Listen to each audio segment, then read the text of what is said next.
All right, guys, I'm zoomed in to this building here for operational security purposes, but you can hear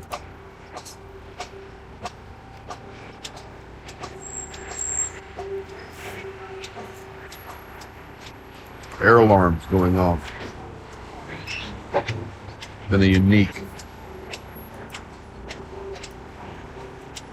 last 12 hours with air alarms and the target, two targets really.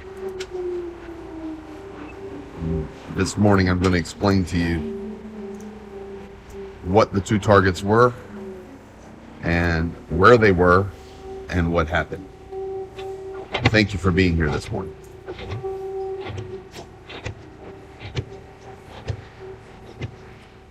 Good morning, everyone, and welcome to Ukraine. I want to keep you updated on what is happening and what has happened over the last 12, 13, 14 hours. We've basically been under air alarm throughout the nation for probably 14 hours now, and it's been a unique air alarm where it rotates from region to region to region. And the reason for that is it's been a majority of shaheeds flying around. They're still flying around the nation even as I am making this video. Unfortunately, during the night, there was also some strikes and some serious damage was done in certain places in Ukraine. I want to share that with you right now. 44 out of the 64 shaheeds that were flying around were destroyed. 0 out of 5 missiles that were deployed against Ukraine were destroyed. 2 Iskander-M ballistic missiles came from the Kursk region. 1 Kh-59 guided air missile came from the Bryansk region, and 2 Kh-22 cruise missiles were fired from the Tupolev 22 M3 aircraft. Those 5 missiles did strike their targets. I can also tell you that even with that number they are seeing, 44 out of 64 shaheeds were destroyed. Shaheeds have been relaunched and they're still flying around the city even as we're speaking and around the nation. In fact, this is the look right now. I am located in the Khmelnytsky region right now, soon to be moving east and south, but our region is the furthest left one you see there in the red. And right now, Zhytomyr, Vinnytsia, Sumy, Lugansk, Donetsk, and Crimea.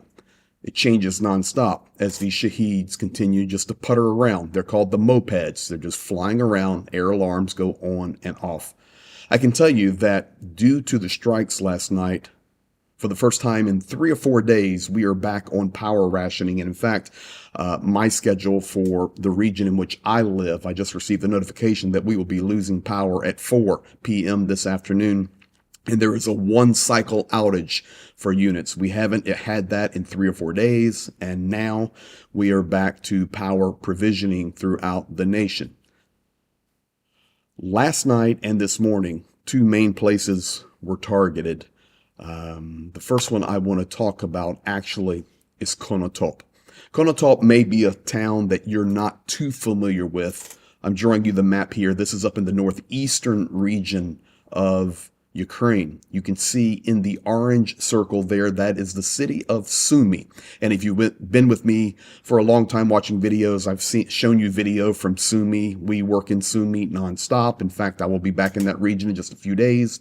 If you look to the north and the west of Sumy, there's the city of Konotop. Konotop is also a city that Zhenya and I, and through us, you guys also work in to support and supply aid.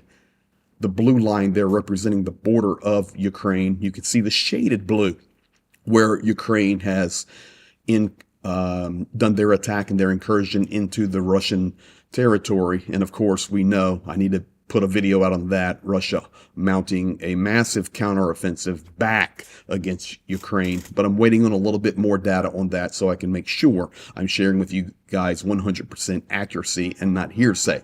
But for sure, Konotop, I can give you the exact information. Konotop, located, as the crow flies, about 70 kilometers from the border. And Konotop is actually a very, very large city with spread out in area-wise. Konotop struck in multiple places with residential, schools, hospital, power infrastructure, electrical substation, water processing. Konotop today was crippled by the strikes upon it. Additionally, there are 13 people wounded. This is the city of Konotop. I have outlined it in the blue for you. And as you can see, it's spread out. It consumes a lot of geographical territory. Energy infrastructure, as I said, destroyed. Water systems destroyed. Pre-war, 83,000 population. I was just in Konotop probably about 10 days ago, and I can confirm there's not 83,000 people there now, but there is still a relatively healthy population in Konotop. There is no operational security in what I'm going to share with you. It's public information. All you have to do is look on Google, but there in the red rectangle is also an airfield. Very important airfield there located in Ukraine. Now, don't take it from me. Let's go directly right now to the city representative talking about Konotop and what's happening there.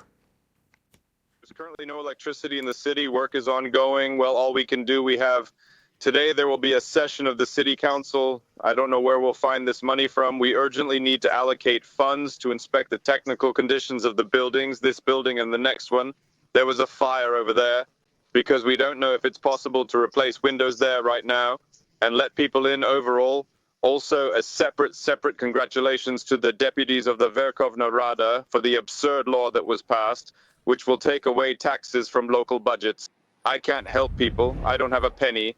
I don't have the funds to buy diesel for the water utility to provide people with enough water. So there you have it, guys. Translated for you and in English. That is what was on the news today in Ukraine. You could see Kyiv there. That was the city representative of Konotop, not only talking about the dire situation with the strikes that have taken place overnight, but in addition to that, he took his opportunity to stick a dagger into the Ukrainian government there and the Rada for cutting off local taxation system and to bring it all to Kyiv. And due to that, this man and his council cannot even take care of their local city budget, making sure fire is done, making sure inspections can be properly taken care of, and making sure that fresh water is rolling throughout the city. Guys, this is what a war zone is, and it is a big challenge. But this is not a small village. This is the city of Konotop, there in the Sumy region, Sumy Oblast, 83,000 people. Now, the second place today that we must pay attention to is the city of Pokrovsk. Professor Gertis and I, about a week ago, did a deep dive on Pokrovsk. I've been covering it. And then you would hear news on Twitter and different places. Oh, Pokrovsk is stabilizing. Pokrovsk, even myself, it was stabilizing. Yes, and it did for about 48 hours. But guys, the assault on Pokrovsk has escalated again. We are aware also, as we will cover when we have full facts, the counterattack from Russia in the Kursk region where Ukraine has done their incursion. We are aware of what's happening in Kharkov, what's happening on the east. But ladies and gentlemen, Pokrovsk is in trouble. I want to share with you right now the latest from Pokrovsk. Pokrovsk over the last 24 hours was also hit extremely hard. You see here on the graphic that I have for you, Pokrovsk outlined there in the orange color so that you would know the size of it. Pre-war population in the mid-60,000s. Mirnograd is outlined in the blue. That is a city pre-war of about 46,000. This joint city area has a population of over 100,000 people.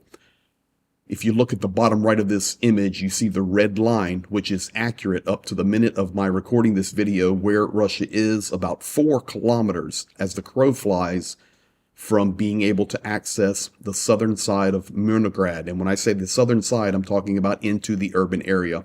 Additionally, Russia pushing hard toward Lipsky and also taking up ground on their advance to southeastern Pokrovsk. They are now within 7.7 kilometers from being into the southeastern corner of Pokrovsk. 2 major things have happened over the last 24 hours. This is not OPSEC information. In fact, I have rode across this bridge. I have videoed this bridge, and you guys have seen this bridge. But the bridge connecting Pokrovsk and Mirnograd was destroyed. Who was it destroyed by? Ukraine or Russia? I can tell you with 100% accuracy, the bridge was destroyed by Russia. They are looking to cut off any supply lines that can get between Pokrovsk and Mirnograd. Guys, let me share something with you. This is the same road that goes from Pokrovsk to Mirnograd and then on into supply Konstantinivka and Kramatorsk and Chasiv Yar. This roadway supply line, best paved access from the west to the east, is being assaulted by Russia. Additionally, further evacuations and pressure to evacuate are underway right now because Pokrovsk now has lost all capabilities to produce water. Now, that is 2 cities today we have talked about with the water condition. Konotop, just a couple of minutes ago in the video, and now Pokrovsk. Guys, that's what's happening. I can tell you right now as I'm recording this, I'm under air alarm again. It goes nonstop. The Shaheeds are flying around, and I am certain that over the next 2 or 3 days, we will be seeing a larger scale attack against Ukraine through the air. All signs are pointing to a preparation for that. So continue to remember Ukraine, continue to think about Ukraine, and of course, continue to support Ukraine. I also want to ask you today, please like, share, subscribe, drop a comment on this video, and continue to help us stand with Ukraine. I can't believe it, but we are almost to 13,000 subscribers. We've been supporting this war from day one when we had 100 subscribers and 5 viewers. And I want to say thank you. Thank you. We're here. We're doing the best we can, and we're trying to be your hands, your eyes, your feet here on the ground in Ukraine. And thank you for trusting us to deliver to you what is really happening, but also be an avenue through whom you can help Ukraine. Be blessed and have a good day.